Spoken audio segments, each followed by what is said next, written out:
人类革命 Mankind Revolution。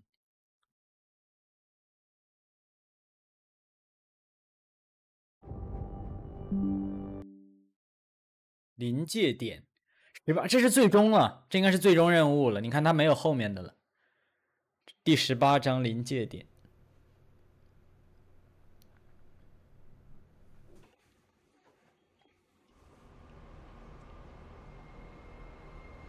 今天应该就通了。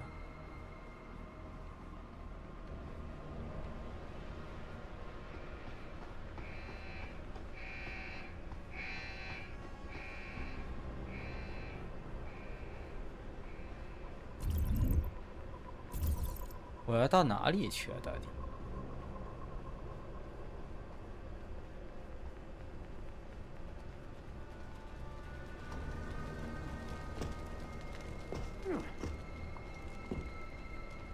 弹药容量升级。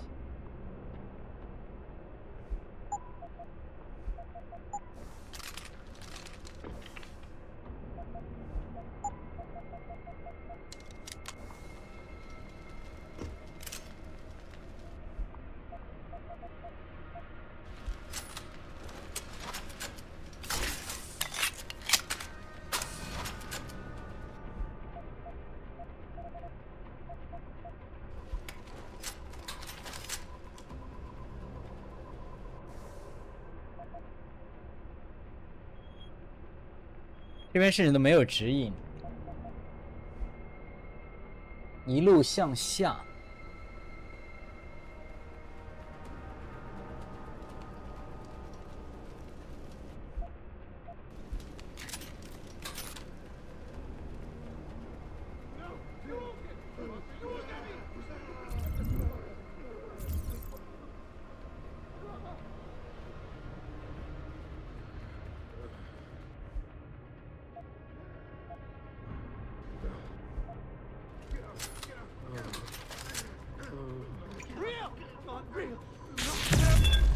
Perhaps 非致命物。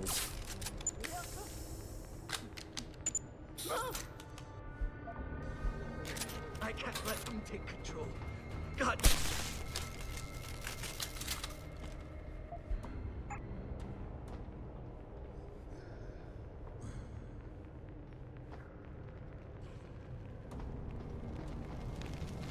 你别让我在旁边烧死了！我靠，把他们拽过来。等会别的车，火焰蔓延，给他们全烧死了，那不算我，那不白搞了？都给我回来，拽过来的，好吗？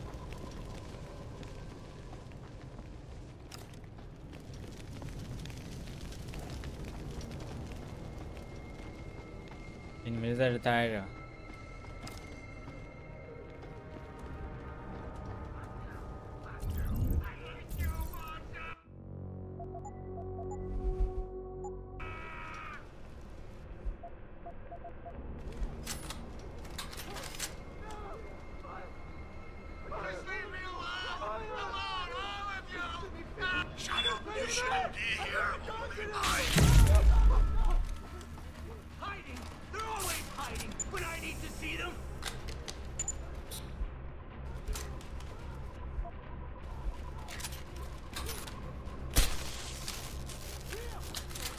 Please come out.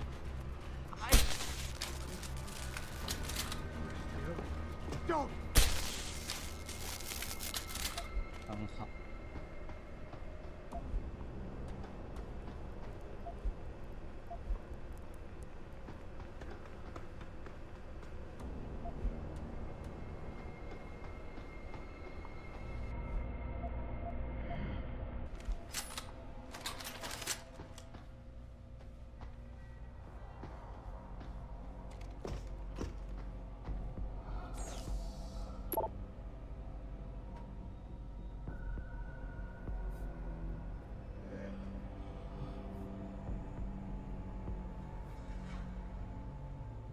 别催化剂。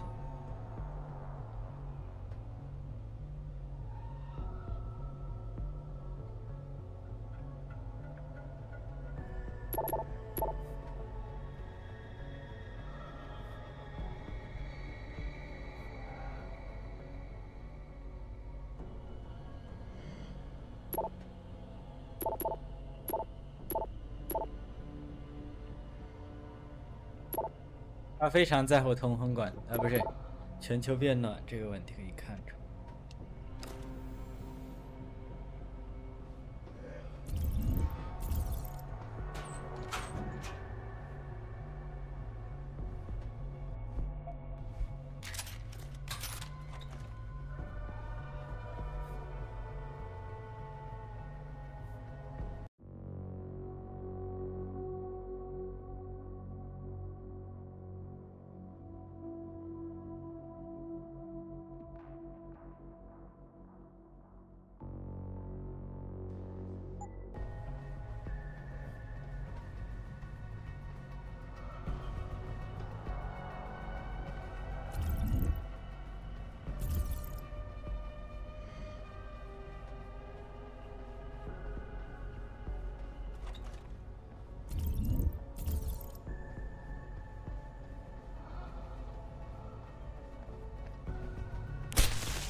痛药。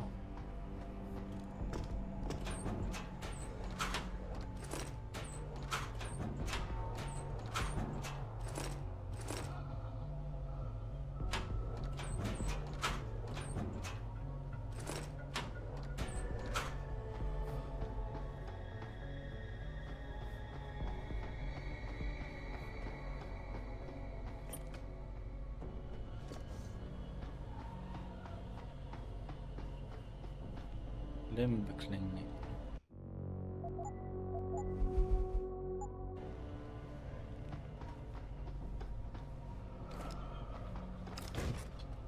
这门被这门被堵住了，这里面还有个正常人呢。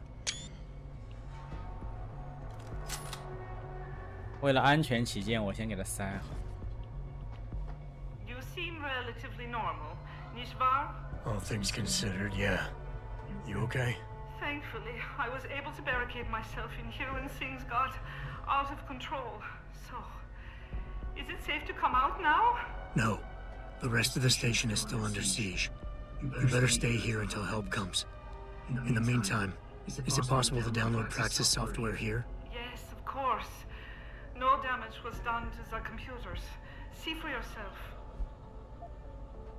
这边可以下载更多拓展套件。I will remain here where it's safe. If you need help or get word of help, please come back.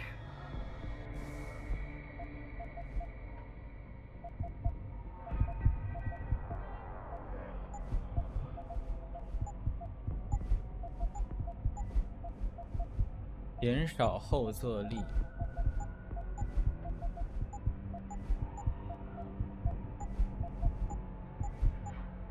黑客强化。雷达系统。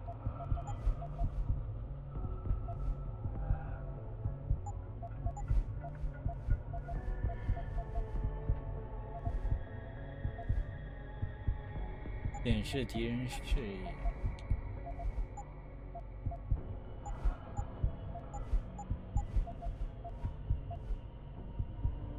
免疫延毕。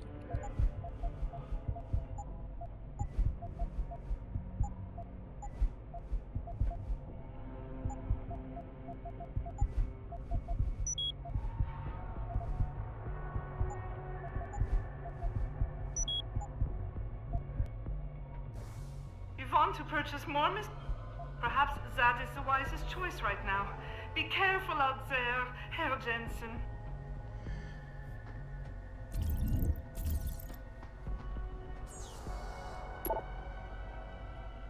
EYM 生物芯片，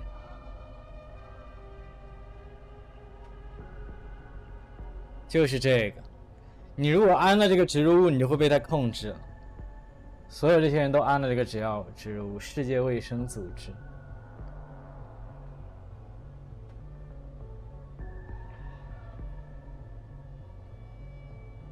如果未遵守该指南给出建议，将可能严重影响所在的诊所未来获取资助的能力。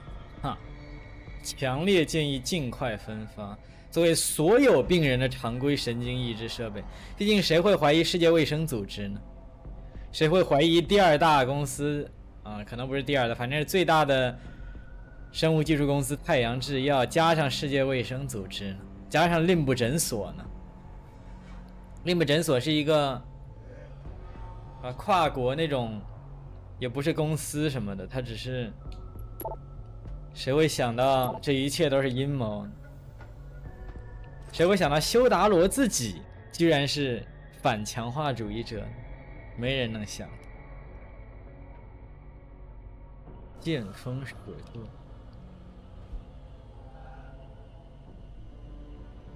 爱马仕机械意志。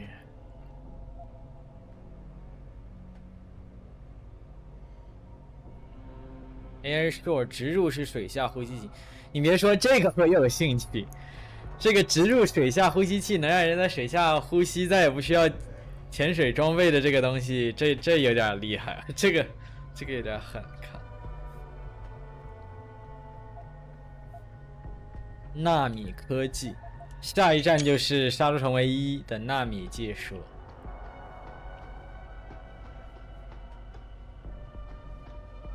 为了安全，我帮你。哎，我靠，这东西！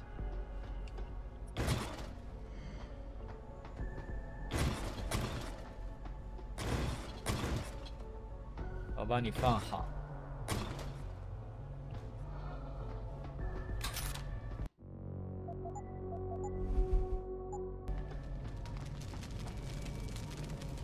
This is William Taggart. If anyone out there is listening, I'm begging you, help. We've barricaded ourselves inside the core server room. Many of us are wounded. Please, save us. Please, save us.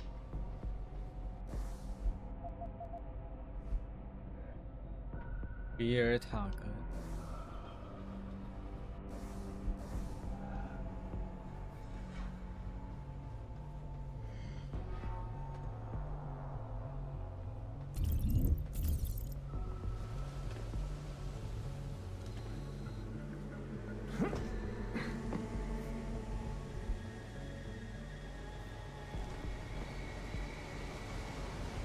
我前面这么多人，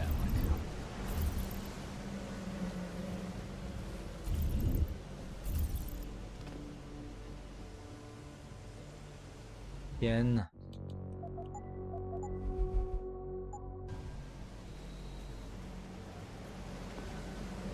这有点离谱。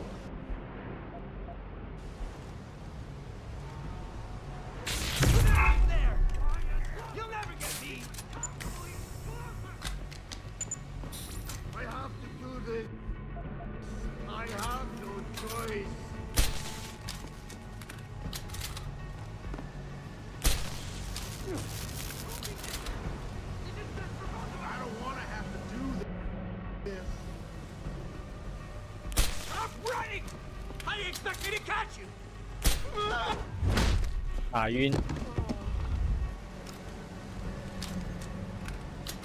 打晕还省事儿点，其实。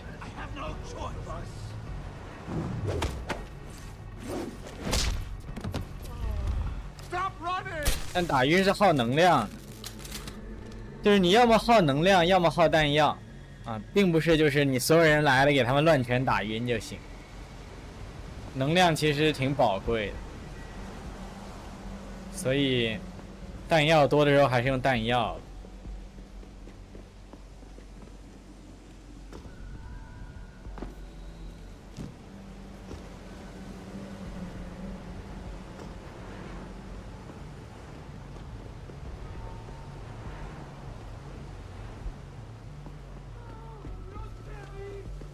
我靠，底下又是一堆。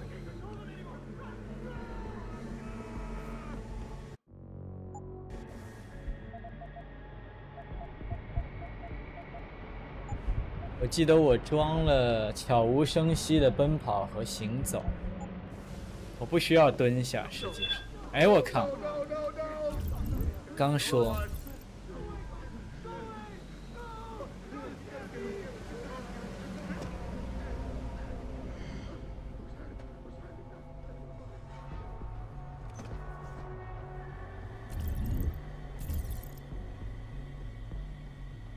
服务器房是这儿吗 ？Server room 我看到。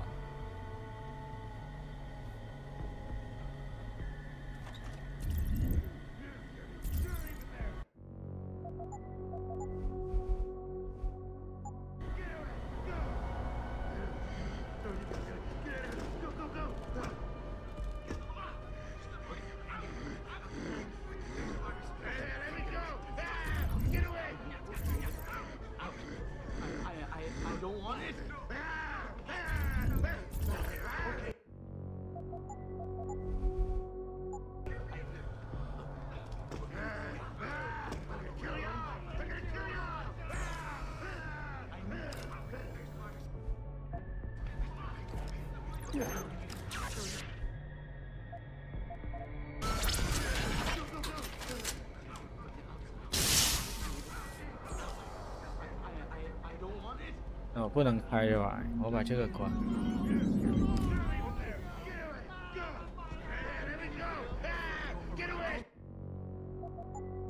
Holy shit！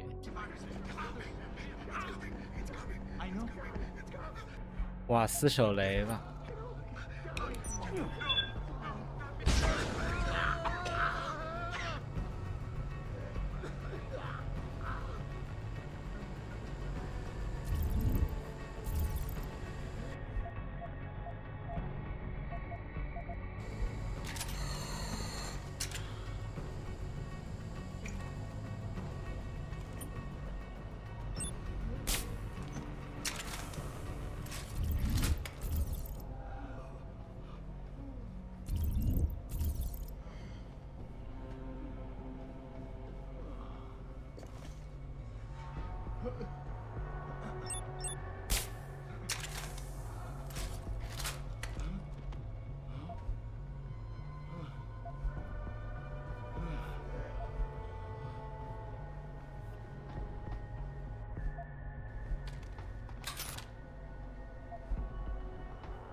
！How did you manage to avoid being affected by the signal? Were you Mr. Jensen, how ironic that you should be the one to save us from the monsters out there. Monsters, Taggart? You mean people? Augmented people who've lost all control, lost their reason. Isn't that supposed to be my line? Fortunately, it seems your esteemed Mr. Darrow decided to appropriate my point and turn it back on me. In madness and in blood. He has betrayed us all. So you finally admit it. You are part of this, after all. You have been all along. It would be pointless to deny anything now, but despite what you think of us, we never wanted augmentations outlawed. All we've ever sought is regulation. Rules governing how the technology is developed and laws that ensure it's used for the good of society. You've raised society above humanity. So who gets to make those rules? Men with wisdom, strength, and tenacity to know what's right. Proven leaders who distinguish themselves, like you, Mr. Jensen. You've certainly earned the right to be one of us. All you have to do is take it. I'm not looking for glory, Taggart. Just remember that without control, there's no room for freedom, only anarchy. You were a policeman once. You know the importance of order. I know there's a difference between order and slavery. The biochip wasn't supposed to force people to do anything. It merely limited powers so that people couldn't go on killing sprees like the ones taking place right now. Amazing how well that worked out. Say what you will, but I know that some part of you agrees with me. Absolute freedom is no different than absolute chaos. Society needs boundaries if it has any hope of surviving. And you, Mr. Jensen. 他们本来是想用这个生物芯片来限制，结果被 Shut down Darrow's signal. And help me get a message out saying that an accident at VersaLife contaminated the world's neuropozyne supply. VersaLife? What if I decided to blame the Illuminati? The Illuminati is just a name to get rich financiers to invest more money. Besides, do you really think the world will believe in some 18th century conspiracy theory?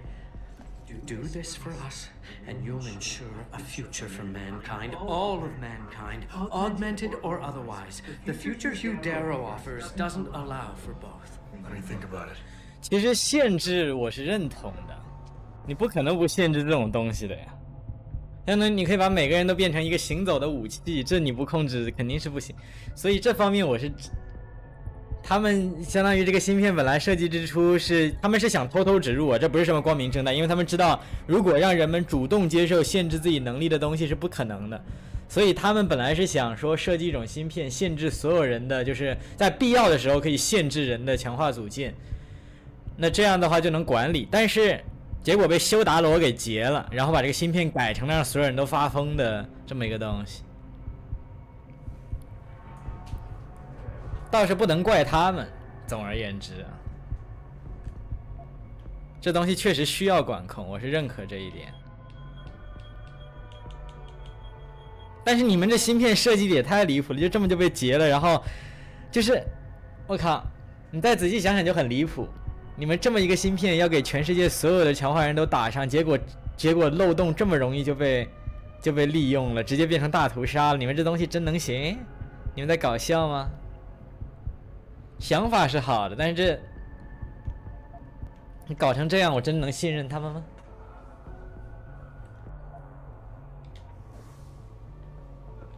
All of this is as much your fault as it is Darrow's. You and your cabal. Perhaps. But all we sought was a safety valve, Mr. Jensen, a means of making sure the world would never spin out of control. The potential of this technology is great, but as we've seen, its potential for destruction is even greater. Your doomsday scenario doesn't impress me.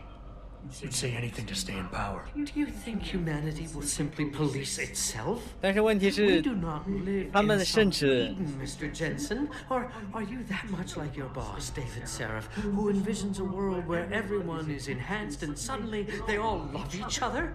There will always be a need for methods of control. And conveniently, in your 对呀 future, the 那 Illuminati 凭什么是你们来管？ Not directly. There are organizations already in place that are better equipped to handle 你们甚至都不愿意 UN, 置于 for 众。 instance. Reimagine, no doubt. At least somewhat. And this technology will be a great part of it. Imagine, 你 Mr. 们要是直接在台面上说联合管理会投票， principles. 这样 The end to 装也就 international 算 power 了。 struggles, to terrorism. These things can be 凭 accomplished. 什么是一帮 if you 隐藏 join 在 us. 阴影之中的都没有人认识的这帮光照会来管控一切？他们的想法没错，这东西需要管控，但是你们管控我可不放心，是吧？一群人，全世界的人都不知道存在的，能逃避一切责任的，可以不承担任何后果的人，你让他们来管这种事情，凭什么？像任何管理者都应该时刻能被追责才对啊，否则凭什么管？因为全世界都没有人知道他们存在，可能除了一些阴谋论者。他们就算把事情干坏了，拍拍屁股就走人了，也没人知道是他们干的，把所有东西都归咎于别的，比如说政府、联合国上就完事儿了。我能让你们这帮人管不行，绝对不行 ，no。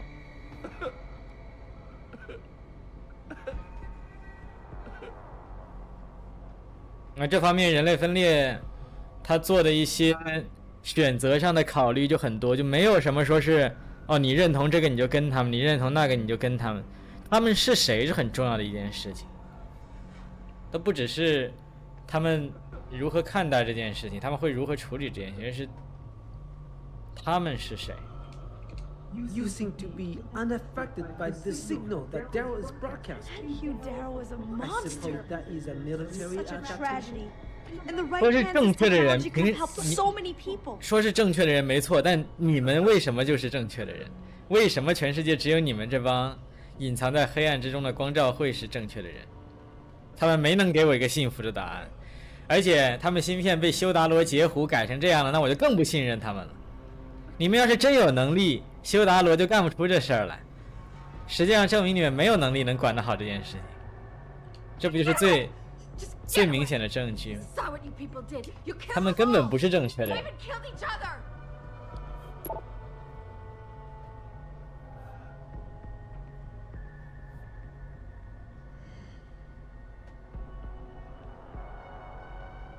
这些姑娘们说的是不是？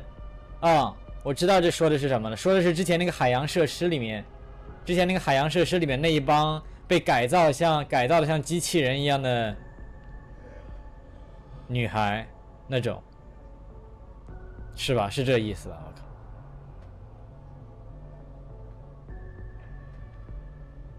靠！就他们负责一些极其危险的工作吗？还是怎么样？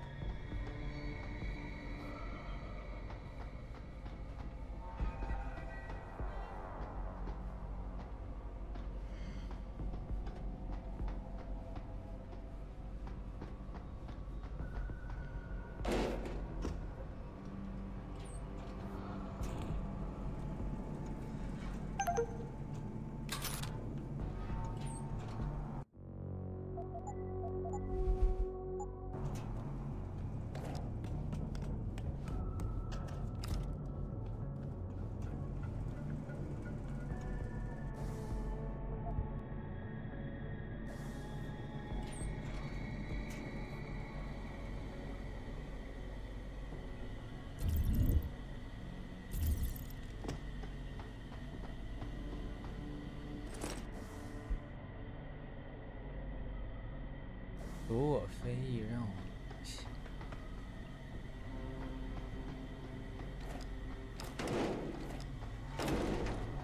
哦，这是刚才那个地方。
这么多人。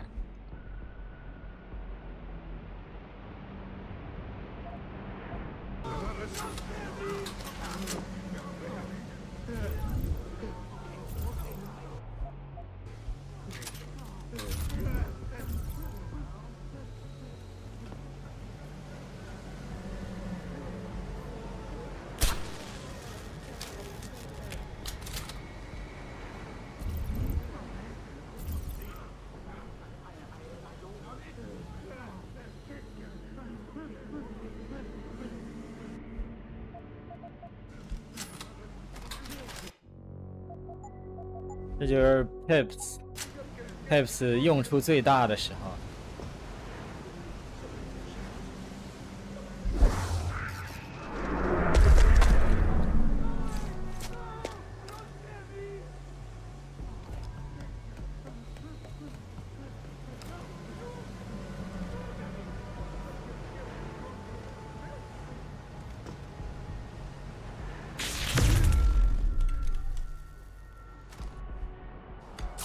我靠，僵尸一样行。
这个怎么？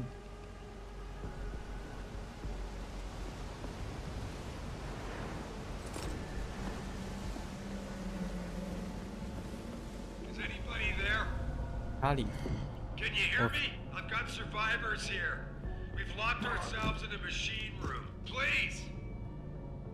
Help us.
这爆炸不死人了吗？这样不行啊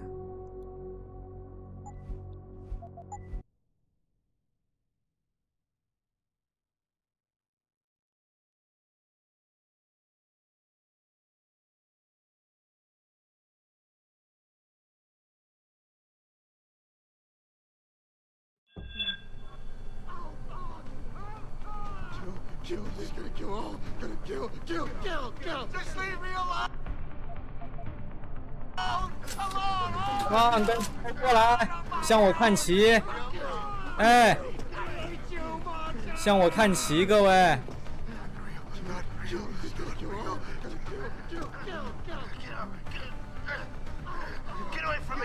Come on, everyone！ 看到我没有？看到我没有？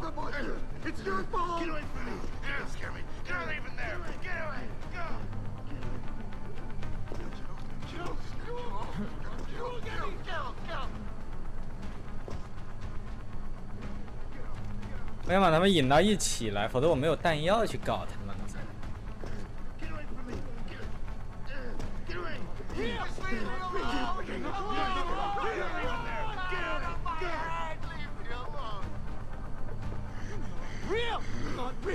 You're the monster! It's your fault! They ruined me!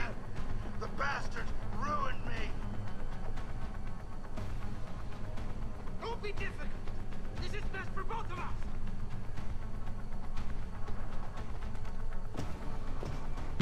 我靠，怎么炸了？怎么回事？搞什么前面？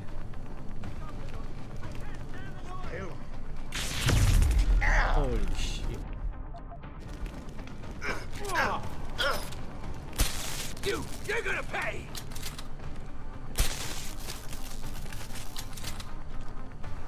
You're the...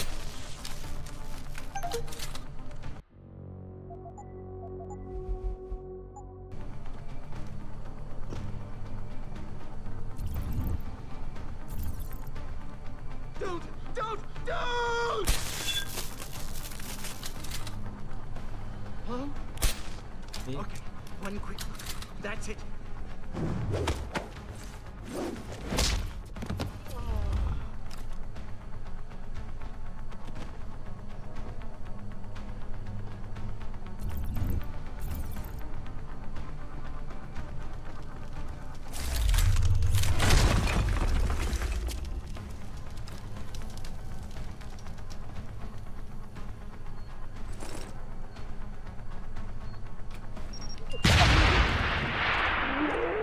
哇，这地雷装的装太好了。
这地雷，这里面全是地雷。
Adam! Oh, thank God you came. I've got wounded here. We'll have to move them first. We can't move anyone yet. Not until I get to the base of the station and shut down Darrow's broadcast. What?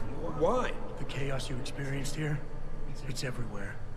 The Illuminati created a biochip that stops people from using enhanced abilities. And Darrow turned it into a kill switch. Oh my God, you... We gotta fix this, Adam. If people realize what's happened, if they believe augmentation technology created this chaos, they'll ban human enhancement research forever. And that would be a bad thing. Yes, it would! Don't you see what's at stake here? Ever since man first crawled out of that ocean, we've been striving to be more than we are. Augmentation technology is just the latest, greatest step on a very long road. But we've barely scratched the surface of its potential. We can't let fear stop us from continuing. That's your belief, Sarah. Not everyone shares it. But you do, Adam. I know it. And if we work together, we can really make a difference. We can improve the lives of everyone, but only if we fix this. Go on. We'd have to get a message out after you shut down Hugh's signal. Tell the world, tell them the Humanity Front did this. That their doctors created a virus that only affects augmented people. You mean mine? It'll give us time, son. Time to figure out how to destroy the Illuminati's biochips and move on. And what about the people who've been hurt by this? Don't they deserve the truth? Adam, if we want the freedom to become more than we are, we can't be blinded by a misguided morality. Some people will be left behind. It's reality. It's evolution, son. Right. Evolution based on my DNA. Please, son, you have to stay with me on this. I'll think about it. 没有哪边是这 You've got no remorse about using me at all, do you? I never used you, son. You experimented with my DNA without telling me. Adam, this is difficult. Listen. Megan came to me with the sample. When she showed me her finding, when we saw the incredible potential of super compatibility. You just had to share it with the world. Adam, think about it. 怪不得亚当 Would you have 仔 been 细 able 想 to 起 do any of the things you've done without enhancements? Huh? Most people's bodies aren't as accepting of this technology as yours is. Sharing your DNA makes it possible for us to be like you. How can you deny us that chance? Who said I would deny it? You stole my DNA and lied to me. You didn't give me a choice. I'm giving it to you now, Adam. Look, I admit it, I haven't done things the best way. But don't punish the world to spite me.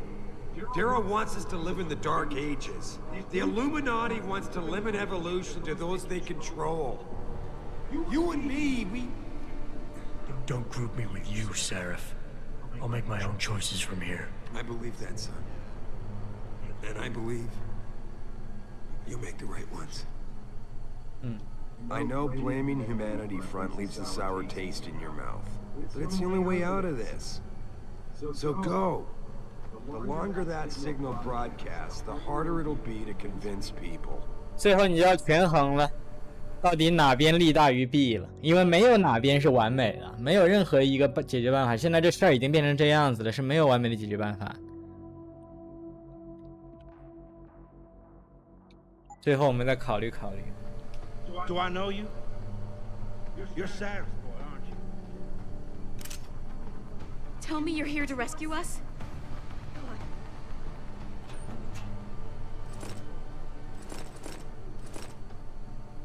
Why? Why would Hugh How could Darrow turn his back on us? This technology was his baby. It was his passion that made me believe in its I possibilities. was so scared. I heard two of them coming around the corner, tearing at each other. I just dropped to the floor and played dead.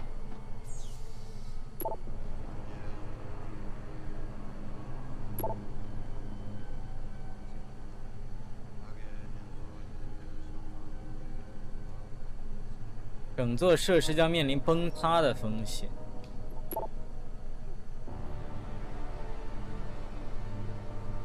海龙核心，记录一下对象面部、手部皮肤苍白的程度。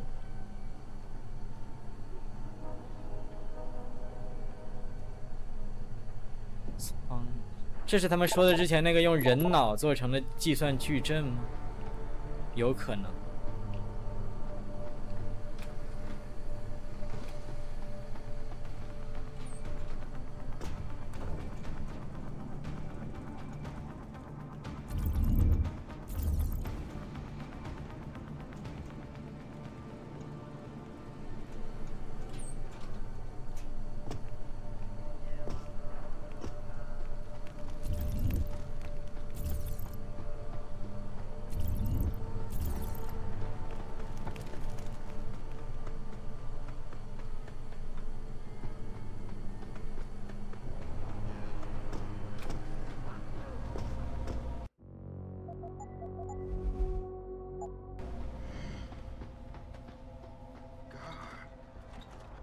Don't run. It'll be much. 哎，我靠！我怎么拿了10？我搞错了，这就是。怎么拿了10弹啊？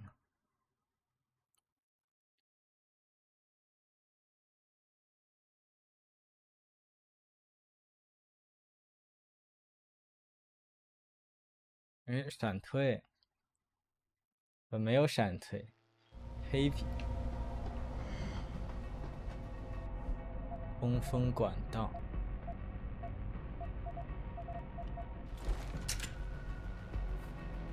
Get off me! Get off! Get off! Get off!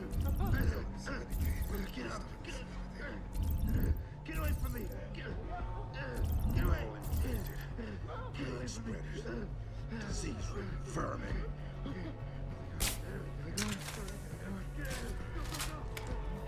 Get off!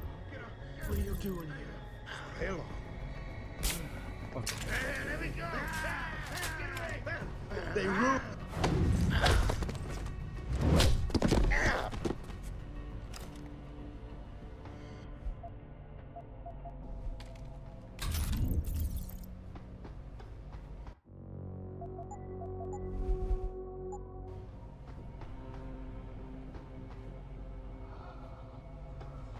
通风管道。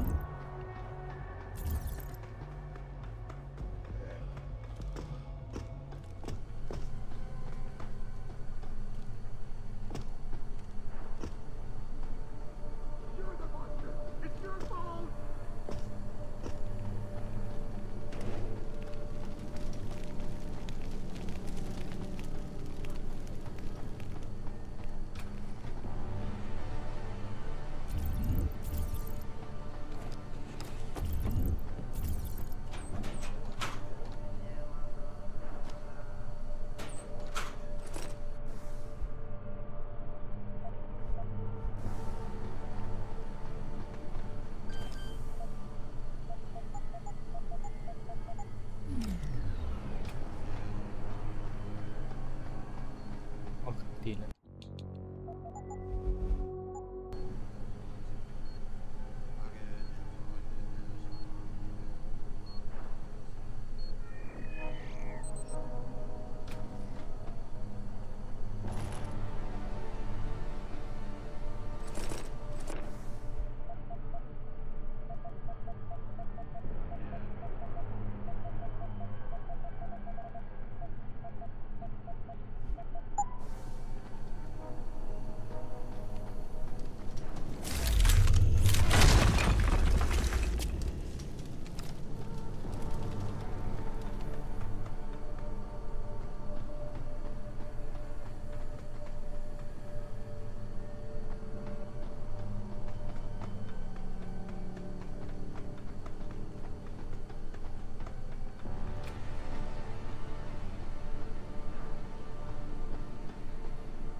I won't let them take.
为什么要给我重型步枪？难道要 BOSS 战了吗？我靠，有可能。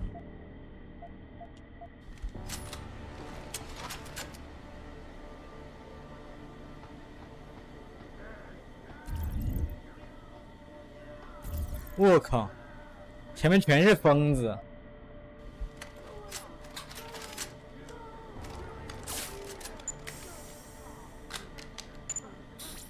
又该是 Peps 大显神威的时候。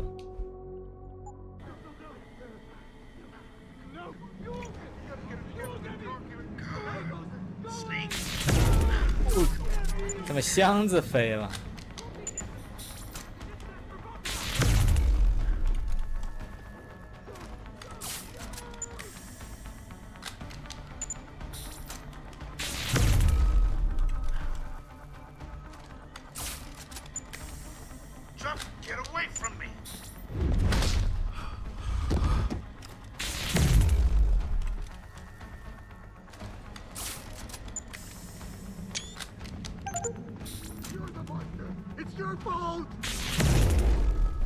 我靠！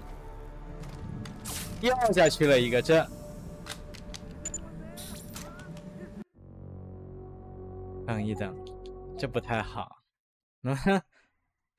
起码别摔死啊！我靠！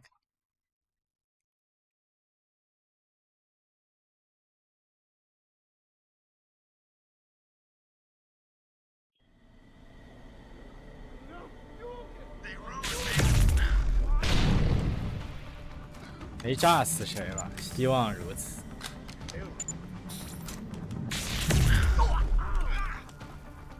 Stop running! I've got to do this! Don't!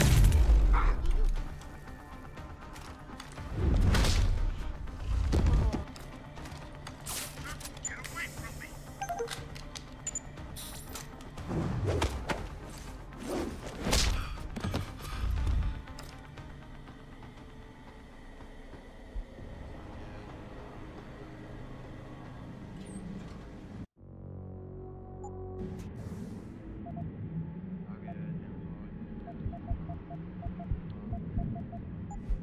对，我免疫毒气和瓦斯手雷。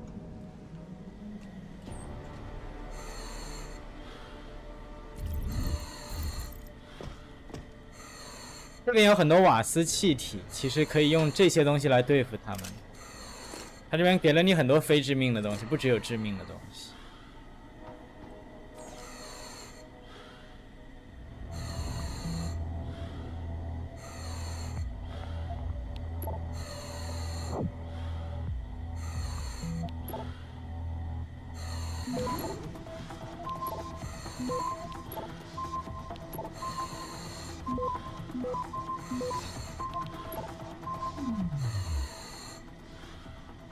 Access grant.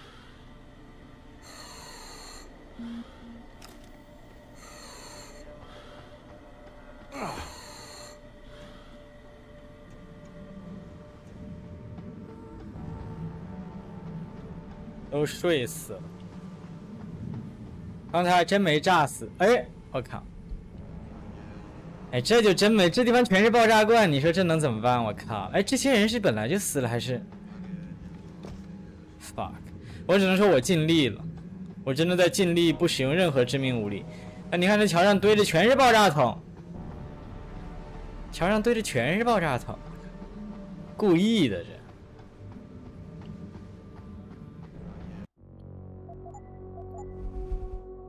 这太没办法了。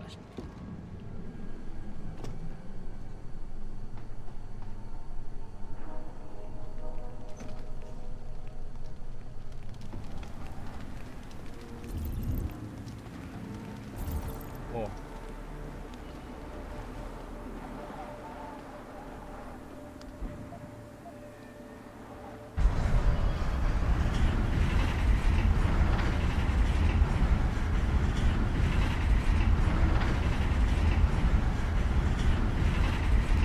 我去倒杯咖啡。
这挖了多深啊！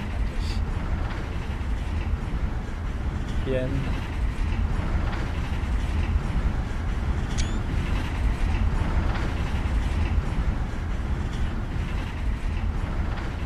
哦，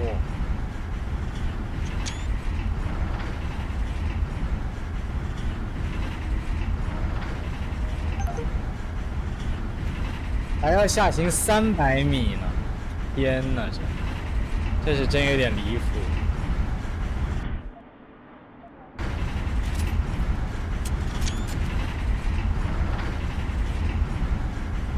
我操，这是怎么造出来的？请问，真的这是怎么造出来的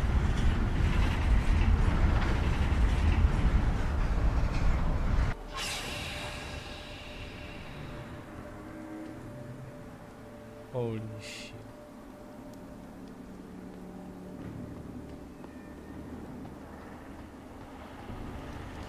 Broadcast Center.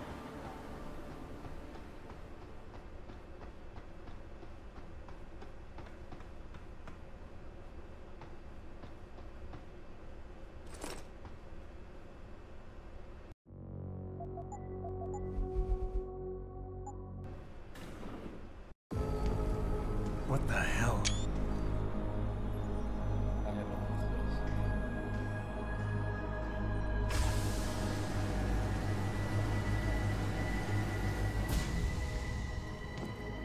My God. Water pressure nominal at 173 psi. Who am I? Communications web online. I feel cold. Drones 1 through 3 within operational parameters. I don't remember. Drone 4 disconnected. Let me go. Processing. Oh God, please help me. I'm scared. Core temperature stable. Processing. Zhao, what are you doing? Connecting to Panchaea's Harun project, Mr. Jensen. The most advanced quantum computer slave. 那说是 Let me go 啊！ Closest to perfection. 那些人都是被绑架来的， I'm going to use it to hack their 绑架来把人当做机器人，当做计算机，我操！ Our benefit? You 太 mean the 恶心了 Illuminati's? ！fuck。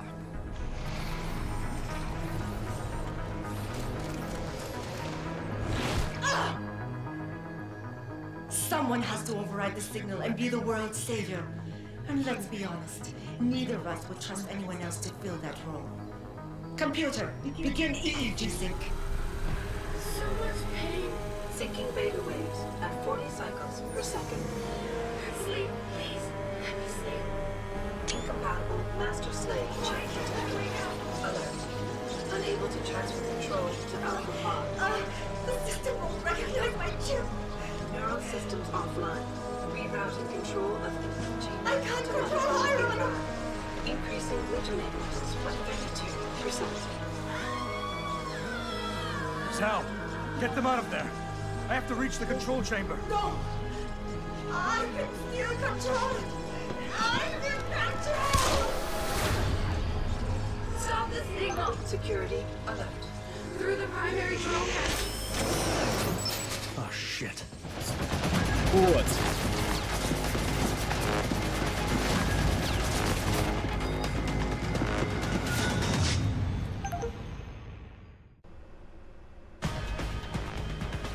Alpha Pod security in place. To access Alpha Pod, merge tertiary pods. 该死！ I would be going to alter the signal!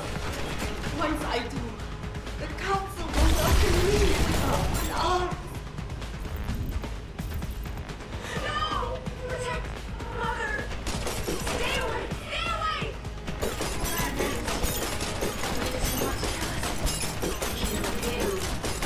Go go go！ fuck！ You have helped better serve keeping your head down, Johnson. 我操！ I'll do it, Mother. Just don't hurt anymore. Just no more. 我输不了密码，因为他一直在压制我。哈！ Security measures are sufficient. Insufficient. Pod 3 safety. Once the weight of these days touches you,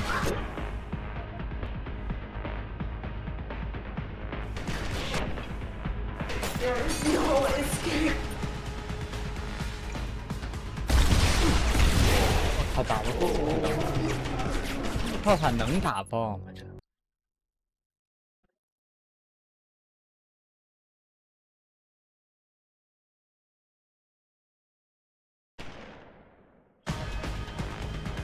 Alpha pod security implants. To access Alpha pod, purge tertiary pods. I must be the one to alter the signal. Once I do, the council will welcome me with open arms. 打不爆，怎么感觉？不行，打不爆。fuck。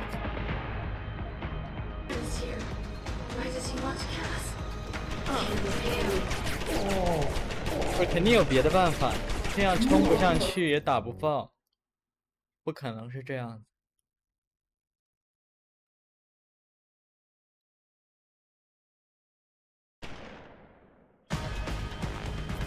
Alpha pod security implants. To access Alpha pod, purge tertiary pods. I must be the one to alter the signal. Once I do, the council will welcome me with open arms. Warning. Pod 3. No! Protect Mother! Stay away! Stay away! Batman is here. 不是，这意思是我必须打爆那些。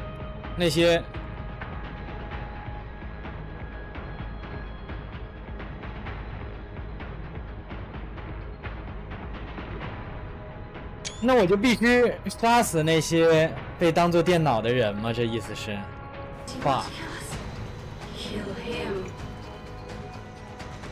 好像没有别的办法这么搞的话。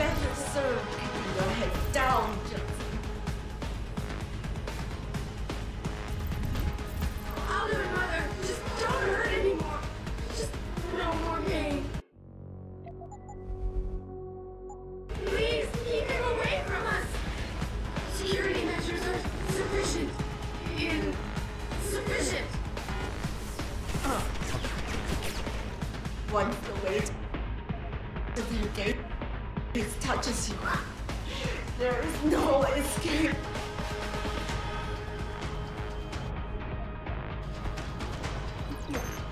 Hydrostatic pressure rising.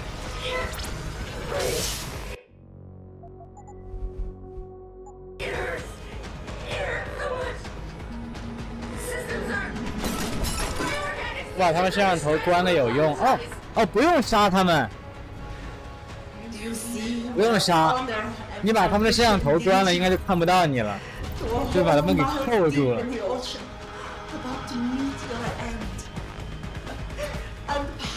但是我应该需要全部关掉吧？意思是。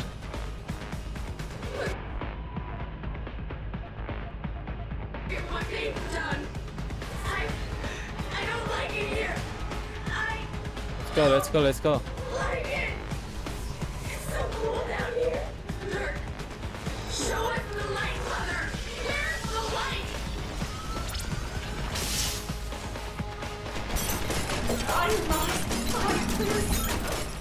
I must succeed. 全扣上，全扣上了有用吗？问题是，然后呢也没反应啊。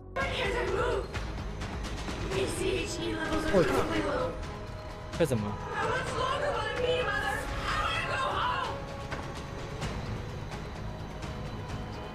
哦不，我必须杀了他们。这个是他们本来被保护起来了，我现在相当于等等，这有东西。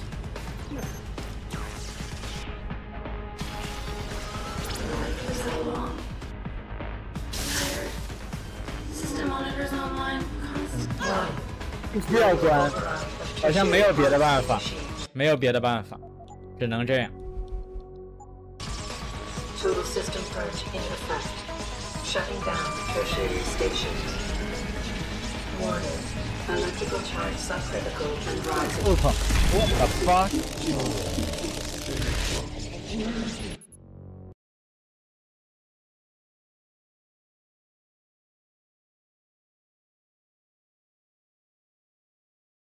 Warning. Manual override of tertiary pods initiated. Total system purge in effect. Shutting down tertiary stations. 怎么有电啊？可以。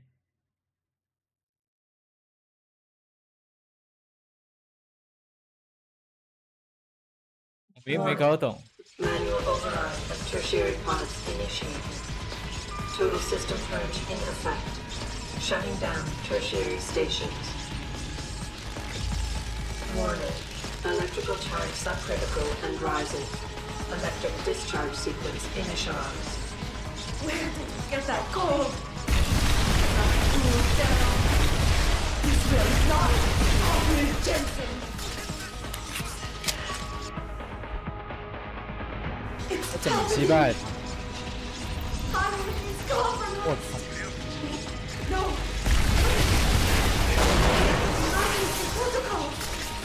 我怎么击败他呀？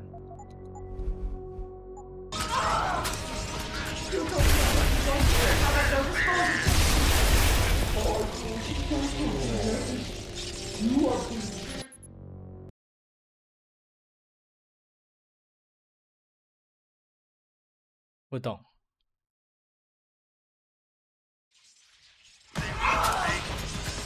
You don't know the resources they have at their disposal, Jensen.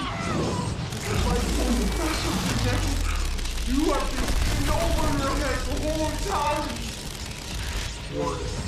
Electrical charge subcritical and rising. Halfway to discharge sequence.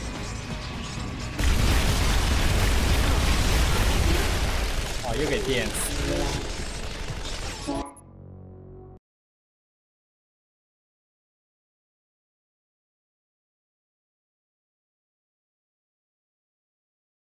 Warning. Electrical charge subcritical and rising. Halfway to discharge sequence. 把这小怪全清了才行啊，有可能。 Primary pod compromised. Secondary security.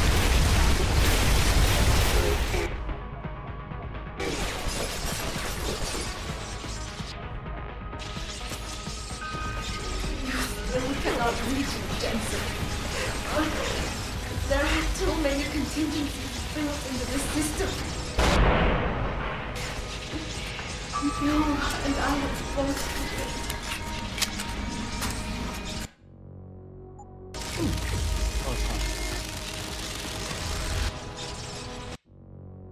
太吓人。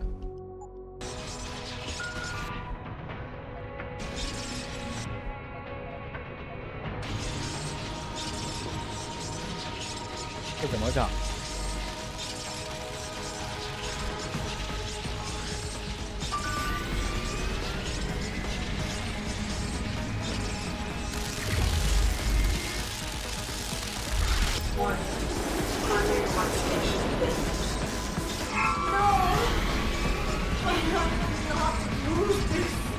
我操！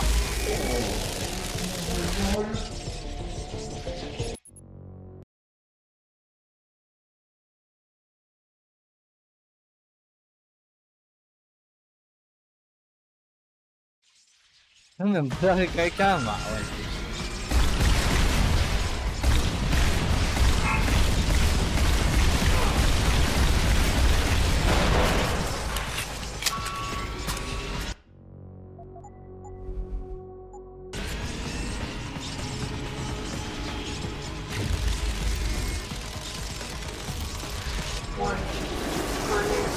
应该就是要干掉他所有，我猜应该就是要干掉他所有出来的东西，然后同时不要被电到。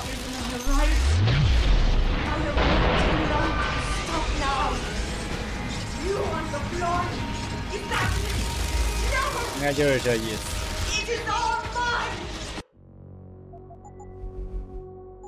I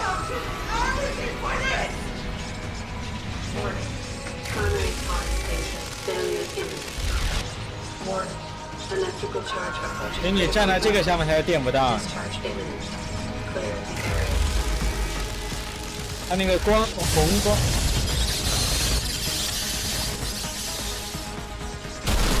哇！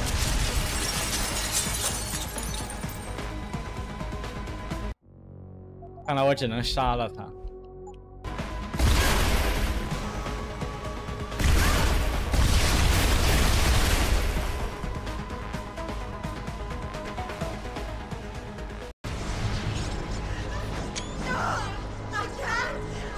啊，都不用我。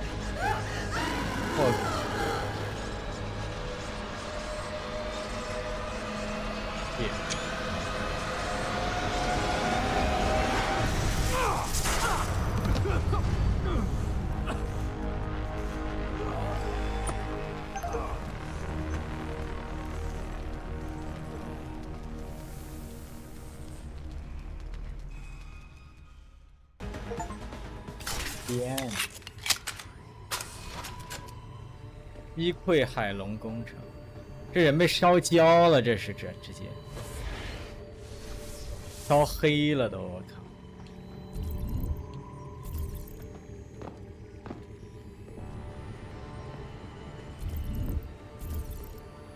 哎，这些人最惨，被莫名其妙从街上绑架，然后改造成人体计算机。 最后也没有办法能救他们。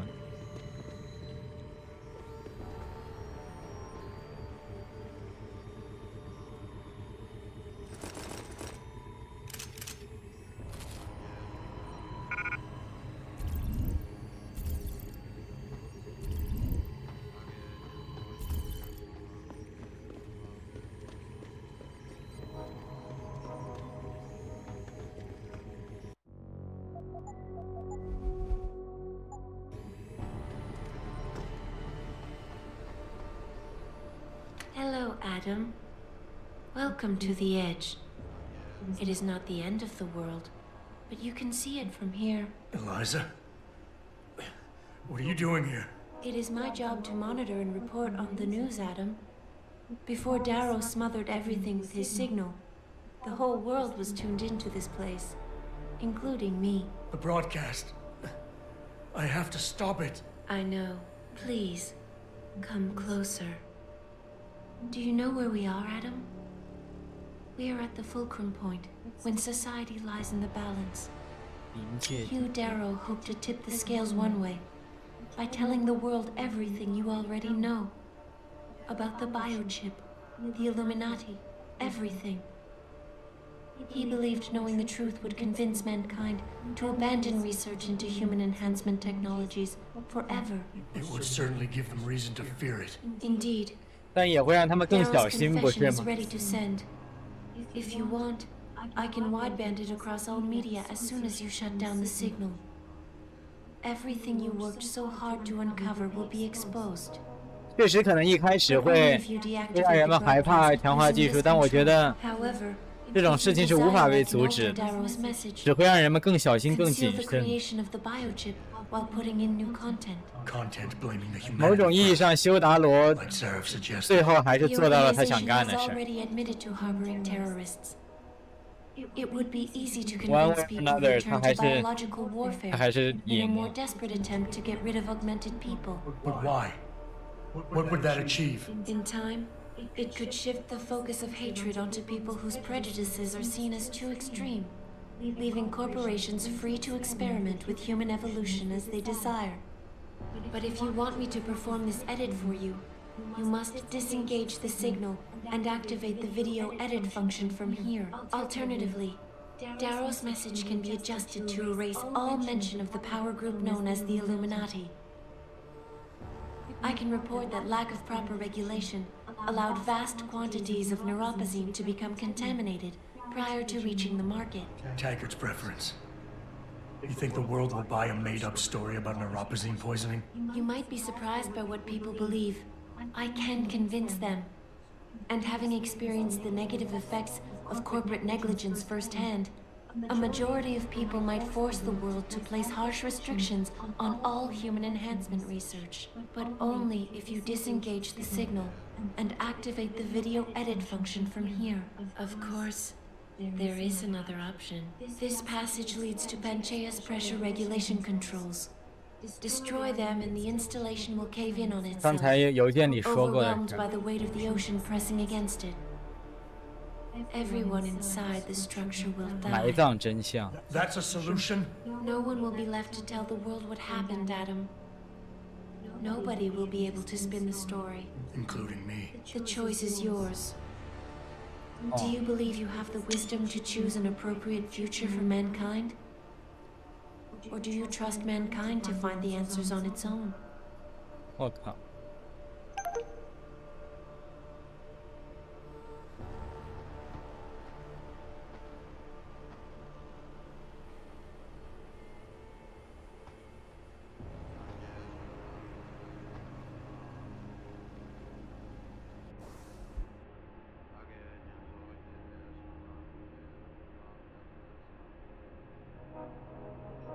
4个选择：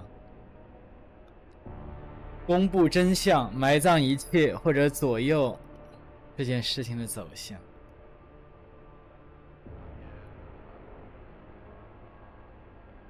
虽然达罗干的这事，我已经把达罗杀了，我已经把达罗一枪崩了，因为他活该啊。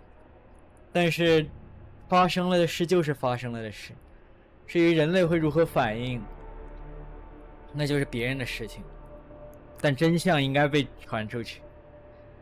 我们永远知道掩盖真相是没有好下场的，终有一天它会暴露的，终有一天它会暴露的。没有什么真相是能被掩盖得住的。虽然达罗被我一枪崩了，但是我必须承认，他还是他想干的事本来就是这样，因为他已经干成了。问题就是。现在我们的抉择简单来说就是掩盖他干成了的事，和把到底发生了什么告诉大家。对于强化技术的恐惧会更严重，但是我觉得也会让人们更谨慎吧。无论未来进行任何强化技术，应该都会更谨慎。但是我不认为这件事情会扼杀强化技术。人类不可能尝到这种甜头以后会说哦，我们就禁止，这是绝对不可能的。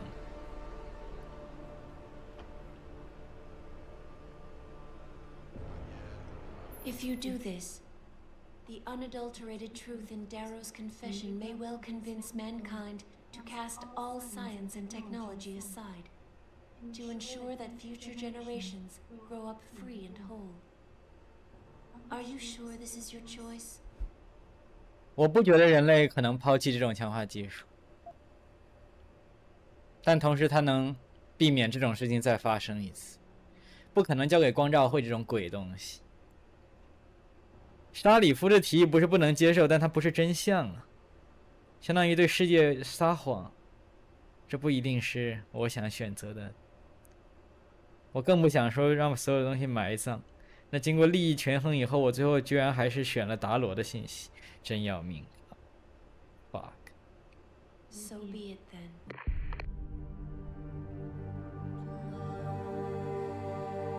Albert Einstein said, technological progress is like an axe in the hands of a pathological criminal. Took me a while, but I finally see his point. How often have we chased the dream of progress only to see it perverted?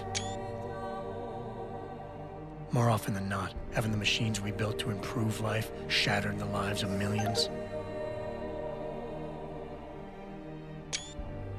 And now we want to turn that dream on ourselves to fundamentally improve who we are. Experience has shown me how dangerous that can be. How many times in the Call of Duty did I almost fall into the trap of taking shortcuts, abusing my abilities or the resources at hand? I resisted. Barely at times, because I valued human lives and considerations. Can I truly despise others who fall? Technology offers us strength. Strength enables dominance, and dominance paves the way for abuse. Darrow understood this. He knew that using technology to become something more than we are risks losing our ability to love, aspire, or make moral choices. The very things that make us human. It also risks giving some men the power to make others what they choose, regardless of the cost to human dignity.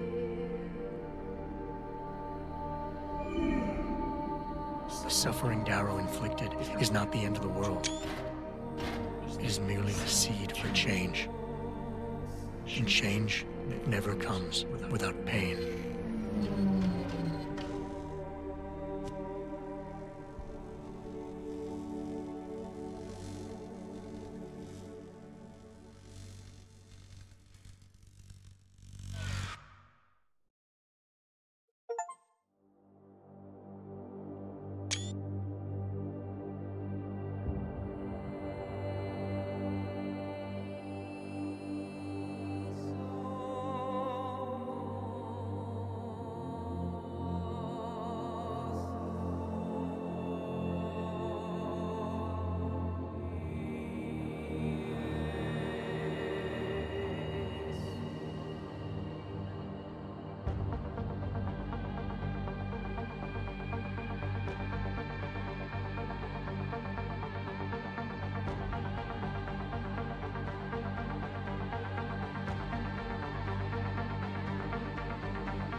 好游戏啊！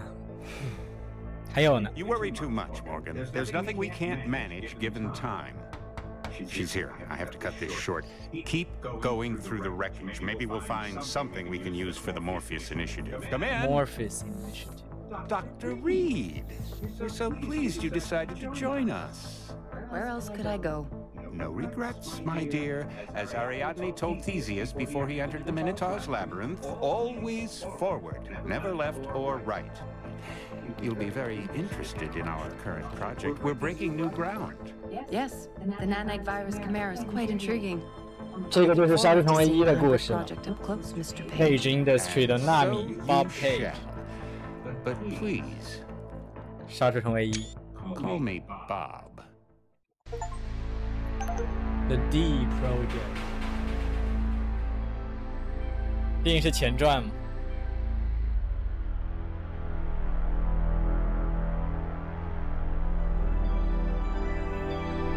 不知道玩完这个直接接着去玩人类分裂的玩家会不会一脸懵逼，说这彩蛋跑哪去了？其实这彩蛋是1代的彩蛋。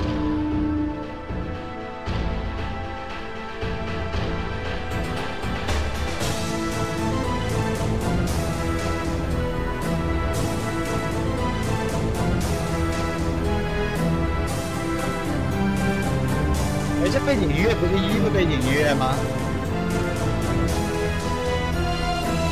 这一段音乐是1的呀，我记得。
结束了，但是现在还有新游戏加。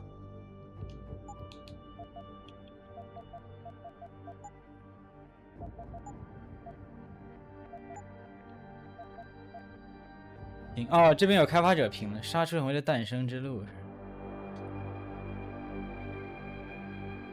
这个视频分辨率有点久远。Has a very rich IP portfolio. I mean, their projects are just great. Their IPs are very rich.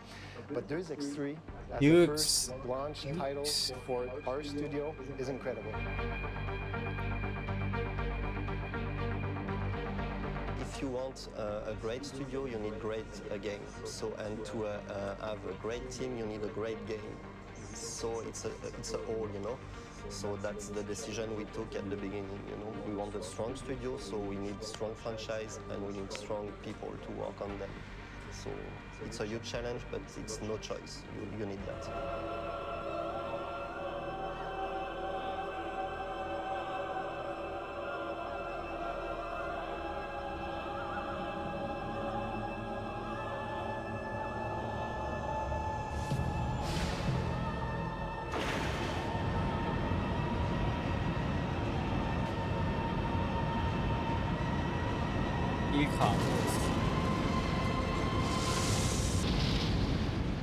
I think I wouldn't have David Emphazy as a producer if it wasn't for Deus Ex 3. 当时还叫 Deus Ex 3呢，这时候还不叫人类革命，可以叫3。他们的办公室的光也都是这个黄色的。And we were 2. It was 1 year and a half ago now. And we were 2. And now we are in pre-production, and the studio we are almost 155, and on Deus Ex we are 83. We wanted to work only on AAA titles, only on the latest cutting-edge technology. But the 2 other points are really important for the development team. We wanted to work with reduced size development teams, we call them in Montreal, of 80 to 85 people. But in exchange, we give this development team a longer cycle of production of 24 months after the proof of concept. Because too many people here in Montreal especially were asked to develop a 36 months game in a 15-month period with 3 times the staff level of 200 people. And people don't like to work in those conditions. And IDOS Montreal really wanted to find a way to, a new approach, a human approach to develop good games. Stefan, how are you today? Very good, thanks. It's a big day for you today. Very big day, indeed. Deus Ex is going in front of the Green Light Committee for its vertical slice meeting, so it's very important. Well, recently, IDOS vertical slice meeting 就是相当于 demo， 但是展示游戏尽可能多的 we have a group that represents finance, sales, marketing, production, and the different groups. And every quarter we review the top 2 projects in the pipeline. And this time it was Kingdom Lynch 2 and Deus Ex. When the Brits or the French come to Montreal to see the possibility of invest, they come here and they don't feel strangers. They come here in Montreal, they see that we're in America, but we have a lot of values coming from Europe. And I think they know that investing in Montreal, they will have a company that will share the same values, but that this company will be working at a very fast pace of North America. And I think it's the best of both worlds. Kind of nervous? I'm confident. Confident. Excited. No, it's going to work fine. It's going to work fine. I mean, there's always stress during these meetings, but when you have confidence in your team and in the content, things will move.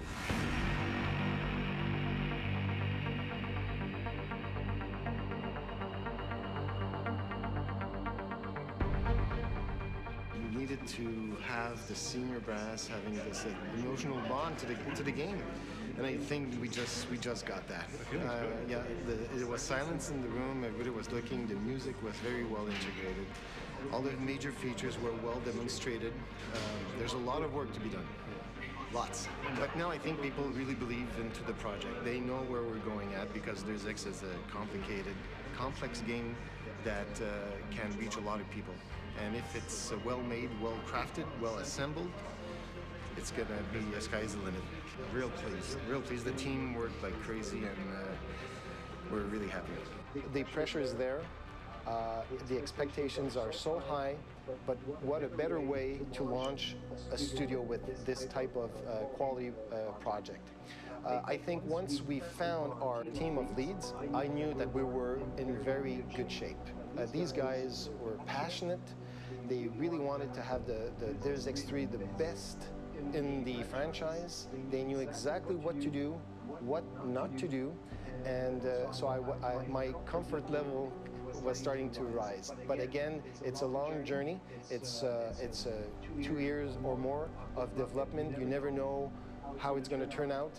But the pressure is there, the fan base, the forums, even 8 years after the initial. The first one came in 2000, by the way, PC Game of the Year, nothing less. We knew what happened in 2003 with Invisible War. We knew what to do, not to do. And I think that the fan base is so active and passionate. They're very protective of their favorite game. I think we exchange on the forums, on the blogs. We are always listening to our fans. We want to do a game that will please them and that will bring new fans to the franchise. That is the biggest challenge for us. If we have some pressure to create Deus Ex 3, yeah. Yeah, big time. But at the same time, it's a good pressure because we know that there's something to do there, a lot of things to explore and everything. And it's a great franchise to start with, so I'm really enthusiastic about that. But I know we must not fuck it up. It's a huge challenge, but it's pretty exciting, and we're on the right track. So yeah, it's a good pressure. The third game is going to actually be a prequel to the original game. So it's going to happen about 20 years earlier. So there's a bunch of things that have to tie in a way. We have a lot of freedom because we're dealing 20 years before the game, so we can create our own storyline, our own characters, our own universe in a way, but we still have to match and set up for the original game in the future. So there's a lot of themes that have to be apparent. There are some hints and intrigues that can suggest what's going to happen. And we try and look at it from that perspective to bring it all together. The goal really was to take what people are used to see with cyberpunk and try to give it a new spin, and that's a bit where the Renaissance comes into play. Let's give it our own flavor, let's give it our own voice. Let's get away a bit from the kind of bluish kind of sci-fi look that all those movies have, and let's try to give it 他们这个暖色的原因其实就是一开始想和别的区分开来。 kind of brings it closer again to this whole kind of Renaissance kind of 文艺复兴赛博朋克，他们管这个东西叫文艺复兴赛博朋克，暖色调。 2050, 52 exactly. The second one was 20 years after the first 文艺复兴赛博朋克 2070, and we are 20 years before the first Deus Ex, so in 2027. Well, the good thing about doing the prequel is that if you haven't played the game before, you don't have to worry about it. You don't have to suddenly become like, oh, what's going on? But in order to find, if you have played the game, I think that you're going to want to really explore all the areas in the game. You're going to look for those subtle hints that exist. You're going to read the emails. You're going to listen for those references to some characters that may not be central to our story, but were central to the sequels, or the originals, I guess. My challenge for this game is to open it up and make it accessible to the casual gamer, while bringing along all the die-hard hardcore fans from the first one. By no means do I want to alienate those people. We can't remake Deus Ex 1, it just wouldn't fly by today's standards, but I think we can respect what was done. We can, as I said, often pay little tributes or homage to the first one, and I think the player will enjoy that. I think it's more the spirit of the game. If we respect the spirit of the game and the way it was done, I think people will be really happy with what we did. Something that we noticed very early, like the first one is always at night. It's constantly with a black sky and everything. And we obviously said, the game is not going to be, at night all the time. It doesn't really make make much sense. And that was part of a very strong feeling in the first one. But you know, we're kind of changing that a little bit. But I think the feeling of Deus Ex is the fact that you're in cities most of the time, like in the city hubs and stuff like that. Then it's kind of like get those very kind of expensive interior, you know, that you can explore, and like the corporate kind of, you know, technological, you know, kind of techno interiors, kind of looking places. I think it's really that, and then it's a bit kind of it's not only about the art, really, it's a lot about the sound. And you know, it was a very moody game, and I think like as long as we, you know, recreate this mood properly, it's gonna have a very good Deus Ex 1 feeling.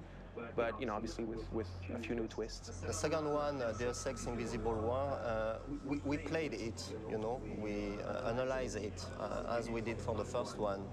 But is different, and so why we focus on the sequel, the Deus Ex 3, on the first one, just because we think that the first one has the pillars we want to use for Deus Ex 3. We do our best to keep the core experience of the Deus Ex games with Deus Ex 3, so even the old die-hard fans should be able to feel home again. And you know what? We have to do the best we can for this one, and I think it's going to be a very strong product. And after that, if some die-hard fans say that we miss an aspect or another, we'll live with that. I'll just change name and change my face or something.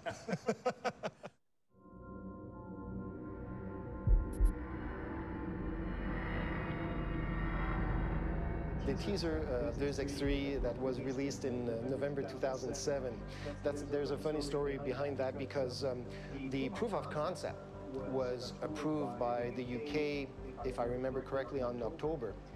And we wanted to announce, because everybody, all the media was, what's your first project? What's your first project? And we couldn't say anything before the proof of concept was validated. So in November 2007, we set the date for our press conference, our second press conference, and we decided that it would be stupid to come in front of the media saying that, well, on paper, we have Deus Ex 3, thank you, goodbye. We needed to show something. But we were only 4 weeks from there.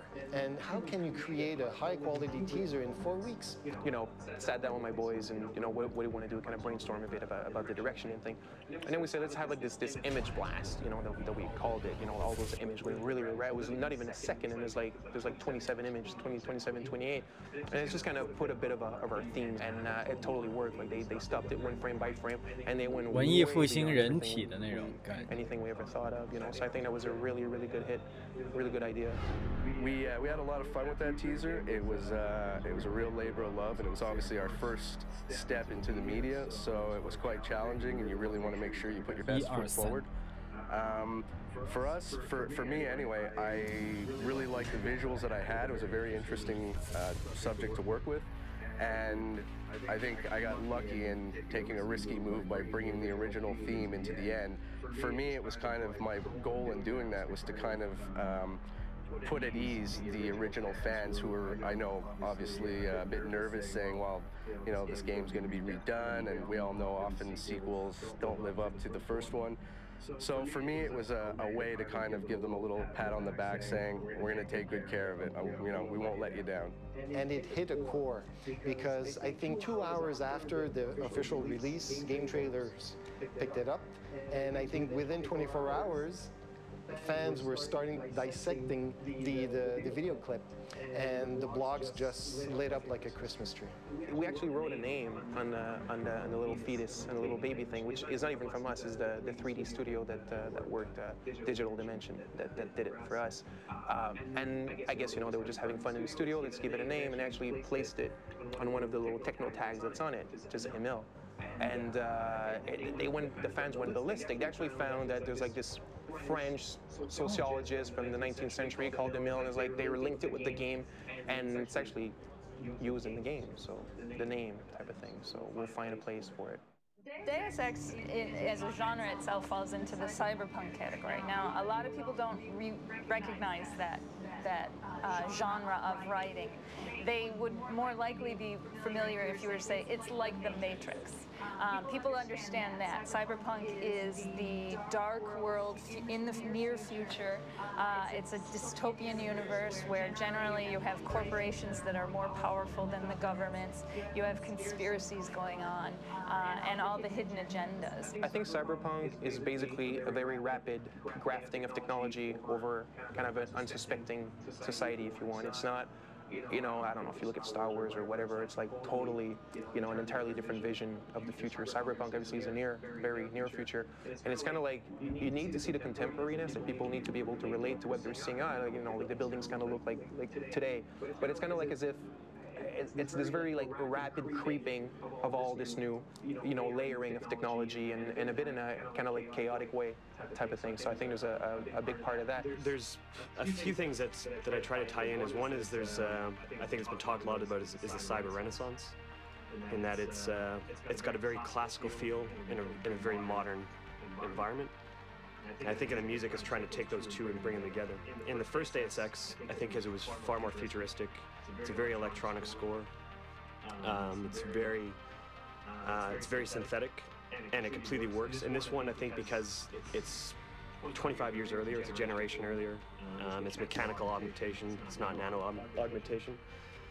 So the music tries to kind of express that. So there's a lot more organic texture. What it is that when we were researching, you know, what kind of cyberpunk we want to do and all that kind of stuff, and we dive into the subject of, you know, augmentations and kind of transforming biology and all that kind of stuff.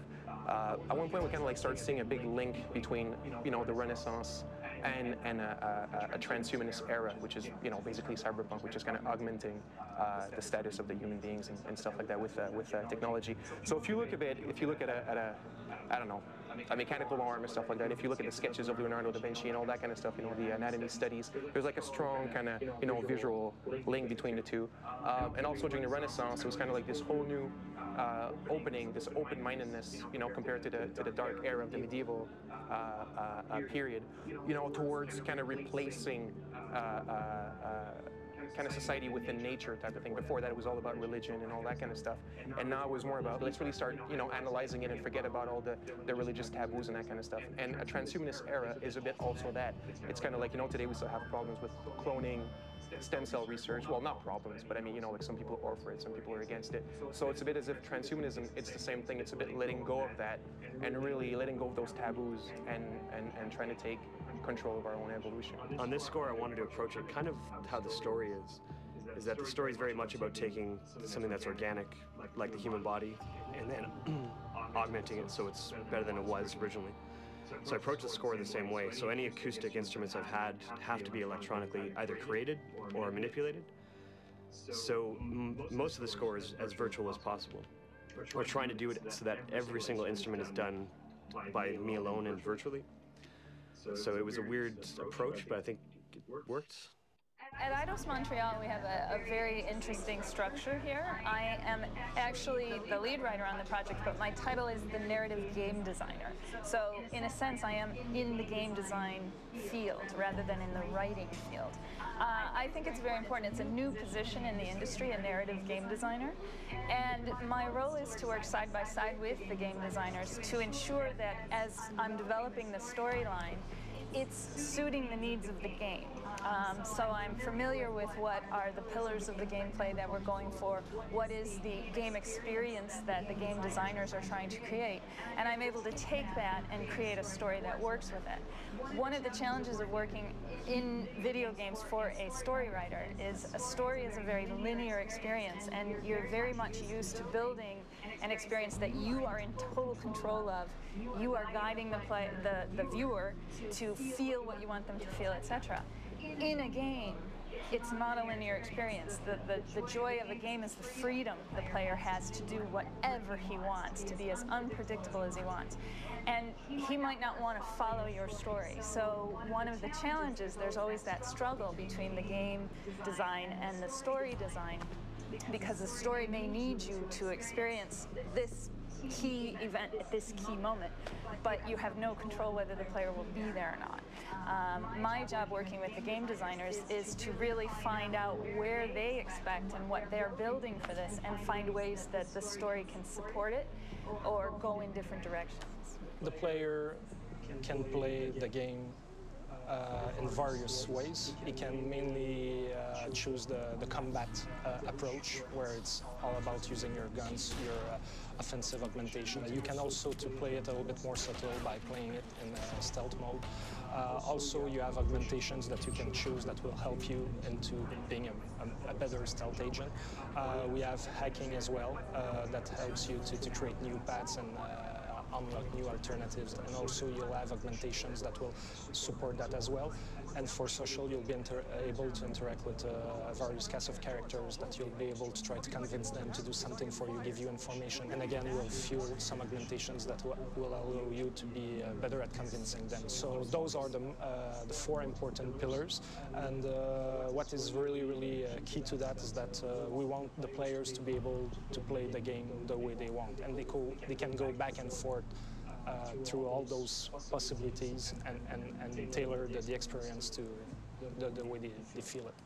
Mesdames et messieurs, bon matin. Et si, on s'est pratiqué hier, là. Today it's a very important day for the production of the game Deus Ex 3. This is the alpha milestone. The alpha milestone is about 15 months of work for the team. And the alpha milestone is simply that we will be able to play to have a walkthrough. So we'll be able to play from the beginning to the end of the game, which is a very important milestone for us, because from today, we'll have 8 months to balance and tweak the mechanics of the game. And it's very important for this kind of game because it's a mix of different mechanics. This is a very specific recipe, the Deus Ex experience, and 8 months will be the time we'll need to balance and reach the quality we want for this game. Bon, ben sur ce, je vous souhaite une bonne journée.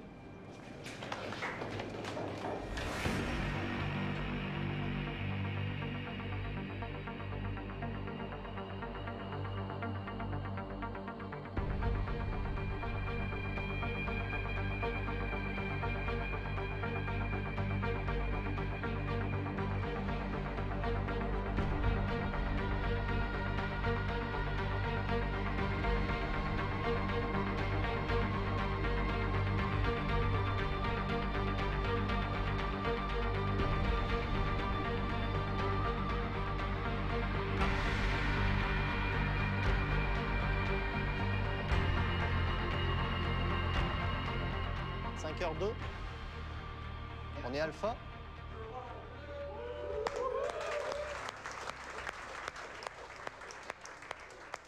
Trois ans de travail. 3 ans de travail. Vous vous rendez compte? C'est malade. Complètement malade. Donc là, il nous reste 4 mois pour la bêta. Si on est aussi rigoureux, puis aussi bien organisé qu'on l'est, puis motivé comme on l'est pour l'alpha, on va livrer notre bêta comme du monde. So it's a very critical milestone for us, and we reached it. So it's a very good news for us. Bien fraîche, s'il vous plaît. Bien fraîche. Ouais. Voilà, ça peut pas être plus fraîche que ça. Merci, Alex. Cheers. Adam Jensen is the hero of the game. He's a private security specialist working at a biotech firm. He's in his late 30s, and he has a bit of a troubled past in that he was originally a member of the Detroit police force. He was one of the SWAT team members. And there's an incident in his past that he was in control of a SWAT situation. He was given a direct order which he did not agree with, and because he knew that it was wrong. He did not follow that order, and instead someone else did, and as he expected, the whole situation fell apart. He ended up being blamed, and he ended up quitting that job because of the politics and everything around. So we're starting with this hero who's got this background. He's kind of needing to prove himself to the world. He gets hired by this biotech company, and one of the very first things that happens to him is while he is protecting the company, a group of Black Ops soldiers attack. And so from that point on, his quest is to go forward and discover who's done this and basically look for a redemption for himself.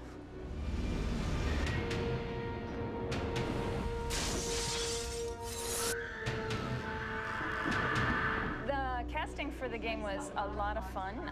We originally took it from the standpoint of the first thing we have to start with is scripts. Just audition scripts that won't actually be in the game. In the writing of these scripts, it helped us to discover the characters themselves. Once we had the audition scripts, we went in and we worked with another company, Wave Generation, to bring in a bunch of actors.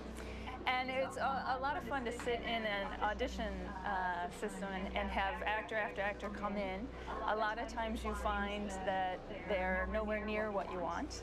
A lot of times you find, yes, that's the exact voice. And sometimes you'll get an actor to come in and perform the character in a way that you didn't expect. That makes you go, wait a second, that's the character that I want. I never asked for this. If you want to make enemies, try and change something. The year is 2027. When I first got the role, I knew about Deus Ex, but I'd never played it. And I went back and played it, and I was like, this is great. I can see why this is so popular, because I had no idea the popularity of it. And the second, and I didn't say anything, but somehow people found out I was playing the role.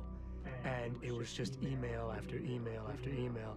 And I just couldn't answer them. I just wouldn't answer them because, you know, they wouldn't let me. But it started mounting, and the pressure started mounting, and I started thinking, man, I hope this is good. If I had known what it was before, not that I would have played it any differently, but I would have maybe, I don't know, maybe I would have bowed out or something because I would have been terrified. Breaking news. The riots continue in the streets of Detroit. Eliza is the newscaster. She is a very hologram type character. She's, well, they say that she's emotionless, but she does have something for Adam. She does develop a kind of a warmth and she has a soft spot for Adam.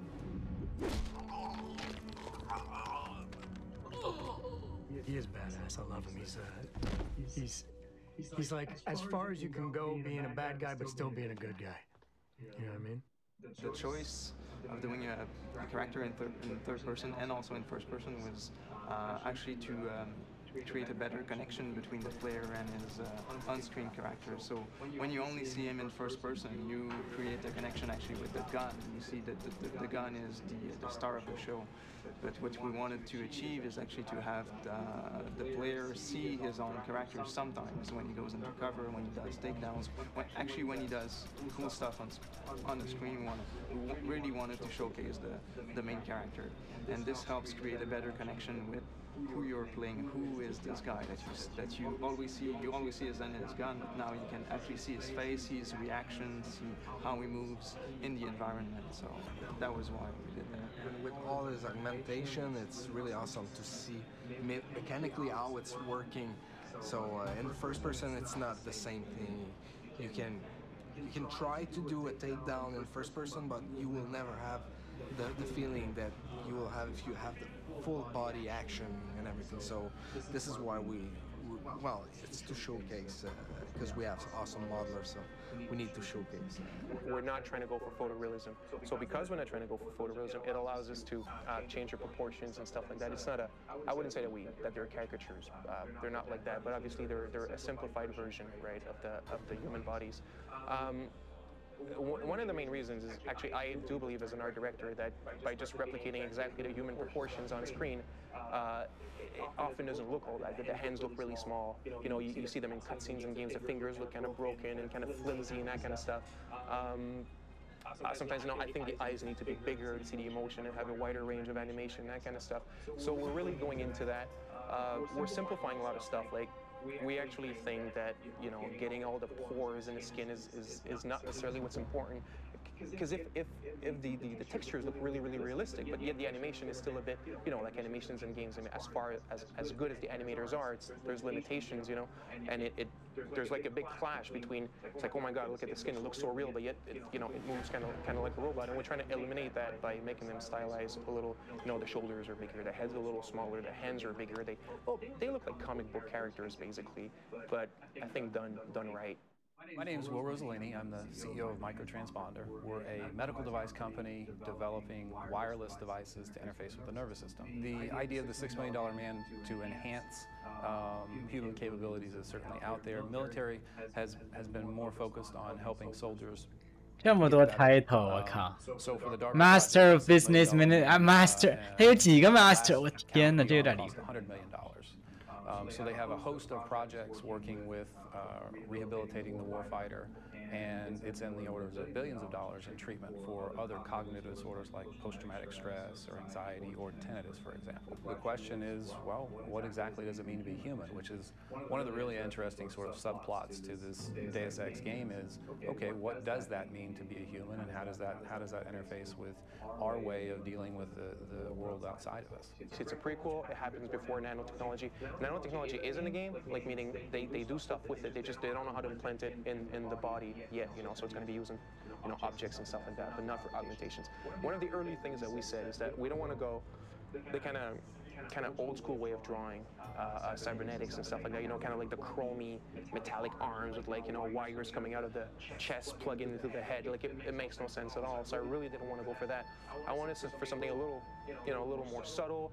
The main thing was to actually generate a planned uncanniness, almost like a prosthetic. You know, when you look at a prosthetic, it doesn't look natural, but yet it's skin colored, that kind of stuff, and it kind of looks weird. So we're kind of aiming for that a bit. So you might have a guy that has a flesh colored arm, but it's thinner, that kind of stuff. You know, it kind of bends in weird ways, because obviously, if your arm is mechanical and it's stronger, it doesn't necessarily need to be bigger. I mean, it's just mechanical anyway, right? So we're trying to, like, get into that. I was very disappointed in some movies, in part because they really just said, we're going to take a robot and put some human parts to it. And that's fine, but they could have done a lot more work. And a lot of credit goes to the Deus Ex team. When I showed up day one, they'd already read 10 times more than I would have expected. And over the last 2 years, they've become experts in and of themselves. And I think that kind of dedication to being scientifically valid in the sense that, yeah, this could happen, makes it much more interesting because it is closer to what could actually occur. And some of these movies that just put a big piece of mechanical robotics up against some blood, that doesn't count. That doesn't count. You didn't think about it. And I think this team deserves a lot of credit for thinking through all those issues. I really think that the augmentations, what they will be able to do with the main character, Adam Jensen, that will be just crazy. So, and I know that because we did a focus test, and it was just, you know, high-level prototypes, you know, and or videos, and they already say, okay, that's great. The idea that the 7 degrees of freedom that we currently have with our arms is certainly limiting, and the way that the main character can manipulate, I'm not sure how many degrees of freedom the developers will actually program in, but we're talking on the orders of 20, 30 degrees of freedom. That creates a whole different way of doing karate, doing self-defense, and doing attack moves. That's really interesting. They did a great job with it. And so that's what I'm most excited to see, because I don't think any game has ever come close to delivering that type of gameplay. It's really fun to have those augmentations, but at the same time, it's something that we have to find cool ways to use them, and it's a pretty good challenge, I think. Yeah, we try a lot of stuff like Muay Thai, combat, capoeira. Oh yeah, and well, street kind of fighting stuff. But I think that we're going to the, well, story-wise, he's an old Navy or a SWAT leader or something like that. So we decided to have something more military and like quick. Straight to the point. Straight to the point. It's not like you can just easily walk in convenience store and just buy something, obviously. So it's not going to be extremely widespread, but it is there. We're going into extreme details, really, like for as far as the hero is concerned, and the bosses, like really into the mechanics, and you see the things open, and you really see how they work and how they behave, and I think that's. I'm not sure that's ever been seen in game, really, that kind of attention to detail to mechanical parts and how they move and transform. It was a cool opportunity to actually get to, we're AI specialists, but then to get to work on a very special, boss battles are special moments. So 2 challenges, we had to take our tech and inject it into the DX3 engine. That was it. And then I think within DX3 itself is that, again, you're coming at it, and you could be anybody, right? You could have this augmentation, that augmentation, this weapon. And so balancing all this stuff, you don't know a priori what the guy is coming into the game, and you want to give him a great experience. You know, you want to be true to the designer's vision, but you want to give the player a great experience. So the balancing, that was brutally hard. The human claymore basically is exactly that. It's, you know, you take how a claymore functions, and it's incorporated into the hero. It's actually an augmentation that you can go out and buy, and it's something that you can use when you're surrounded by enemies, you know, kind of like a last resort type of thing, and you trigger it, and he's got all those little latches that open in his body, and he literally, like, you know, ejects thousands of metal beads, and he just goes into slow motion, and you see the enemies flying off in the air, and all that kind of stuff. Very, very cool effect. I think people are dangerous. I mean, so technology is simply a tool, and I think that people are dangerous or not dangerous, and it'd be very difficult to, in fact, impossible to stop the flow of technology. You're going to get black market development regardless. So, as an economist, first and foremost, I would argue that there's no need to stop any technology because the free market will take care of it. That said, there are controls in place that I think that we all could work on with clinical trials, with FDA, regulation of medical and drug products. That is an ongoing battle to make sure that there is a balance between aggressive development and marketing and safety of the patients. We launched the trailer, the CGI trailer on the internet 1 week prior to the E3, and the response was quite absurd. We had, I think, 2.5 million views in 1 week, which is quite enormous.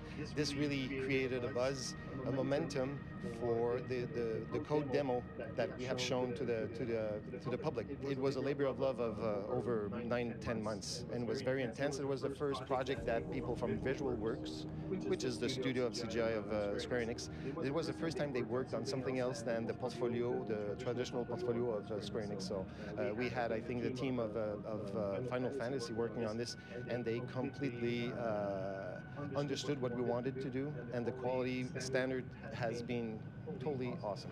You'll never find them! I'll never stop looking.